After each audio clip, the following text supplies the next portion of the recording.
Hello everyone, welcome back to another episode of Parts Talk. Thank you for joining me. I appreciate each and every one of you.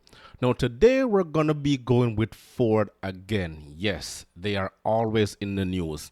This time, continuously, they are cutting jobs amid their EV push, while Volkswagen reduces their EV production based on weak sales.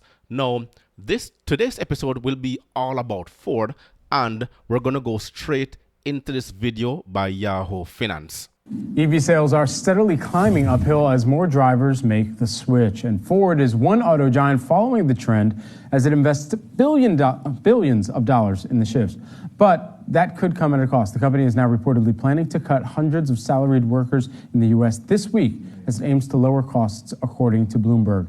Shares here today, they're moving higher by about 1.4%. But Ford and the larger commitment that they've put forward really requires this reallocation of both capital as well as human resources right now. Yeah, and the reports are also talking about that a lot of these cuts are made in engineering for combustion engines, so that makes sense, right? If you're putting a lot of your energy. On the flip side, there is a conflicting signal in terms of the demand for EV, and that's coming to us from Volkswagen.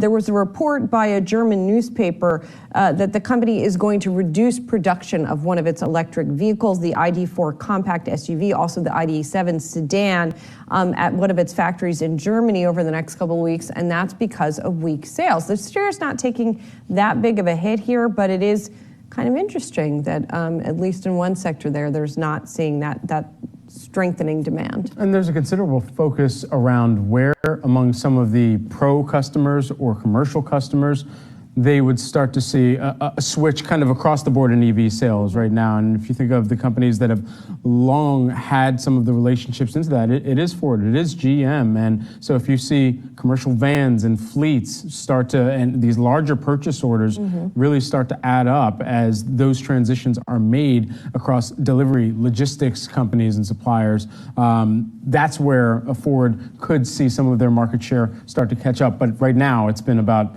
the just everyday consumer who's trying to get this into their garage or into their driveway. I know someone who just got an electric Volvo, and they love it. They love it. Interesting. I don't know. How the video is concise, but it doesn't go in depth into why Ford is doing this. And this is why I went about organizing 5 questions. Well, a representative from Ford will be able to answer these pertaining question. Is that how is the demand for electric vehicles, EVs, soaring across markets, and what trends are we seeing in the automotive industry's electrification? Number 2, Ford plans to cut hundreds of jobs amidst its $50 billion EV push.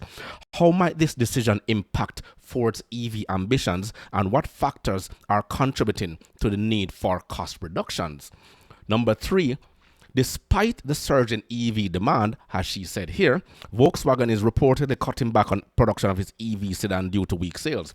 What are the implications of this move, and how does it contrast with the overall growth in the EV market? The 4th question I have here is commercial customers' shift to EVs could have a significant impact on market share for companies like Ford and GM. Now, how might the transition to EVs in the delivery and logistics sector contribute to their market share growth?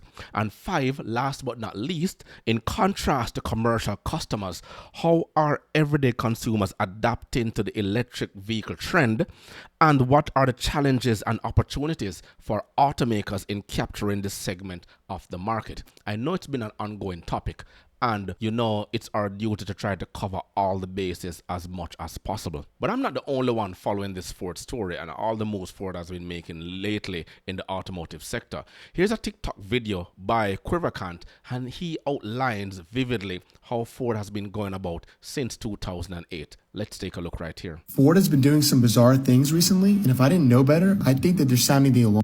I'm going to try to get it for start properly. Well, Mississauga woman says while driving her car, her wheel fell off and it caught.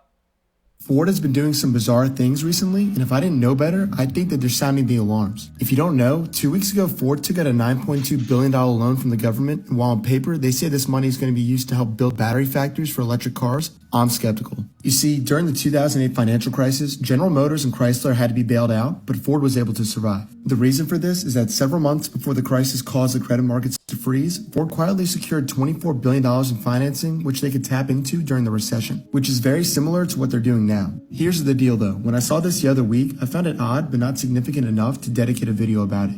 But that was until this morning when Ford came out today and said that they're cutting the price of their new truck by 10 grand because of lower material costs. Of course, the irony here is that the price of lithium, the primary material used to make batteries in the truck, has doubled in the past couple months. So what's the real reason if Ford isn't cutting its truck price because of material cost? You could argue that it's in response to Tesla's recent price cuts across its cars, but when we dig a bit deeper, we can see that Ford has only sold 4,400 F-150 Lightnings in the second quarter. To put this number into perspective, Ford initially had a target of producing 150,000 Lightnings earlier this year, which is way over the demand for this truck. So between low sales alongside this suspicious $9 billion loan, maybe Ford knows something that we don't. I'm going to be keeping a closer eye on Ford as they report their earnings on July 27th to get a better idea of what's really going on. In the meantime, check out Quiver Quant to see what stocks politicians, hedge funds, and executives are buying. Like I said, Ford is at it again, but Ford's decision could impact the average consumer, well, their consumer base. As you know, during the pandemic, when there was a shortage of vehicles,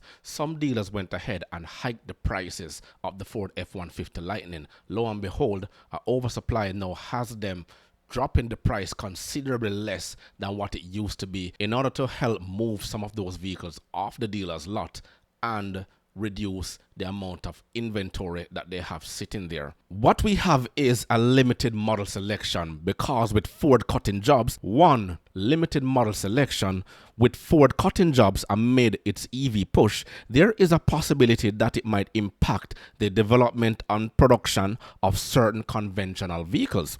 As a result, the average consumer might see a reduction in the variety of models available, limiting their choices when purchasing a new vehicle, and we're seeing that here.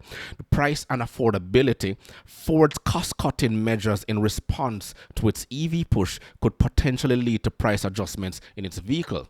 We're witnessing how we're going through that right now. Depending on the extent of the cost reduction and the EV investment's impact on the company's financials, there is a chance that Ford might increase the price of its vehicles to offset expenses related to electrification, affecting the average consumer's affordability. And this will eventually come in the very near future. After sales support, and you know I'm a big advocate of this, job cuts might affect the quality and affordability, rather the availability of after-sales support services for Ford vehicles. Fewer employees in the service centers may lead to longer wait times for repairs and maintenance, which could impact customer satisfaction and loyalty. Number 4 is the perception and confidence.